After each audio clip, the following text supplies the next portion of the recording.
eng arzonida, eng arzon narxda Toyota Prado avtomobili 2006-yilda ishlab chiqarilgan. Mashinani motor, korobka ходовойлari holati yaxshi, ishi yo'q deyaptilar. Bemalol ko'rib tekshiraverasizlar. Mashina polniy asvejit bo'lgan ekan, lekin udar yo'q ekan, oqdan qoraga bo'yalgan ekan.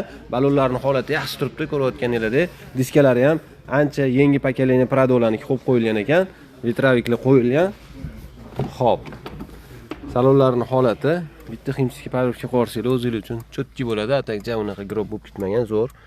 Texnik holati yaxshi ekan, asosiysi bunaqa monitorlar qo'yilgan, sensorli avtomat Tiptronic 370 ming bo'lib turadi probegi. Bu mashinalarni 500 ming yurganlarini ham ko'rganman. Cho'tki yuradi, juda ham joni qattiq mashina hisoblanadi.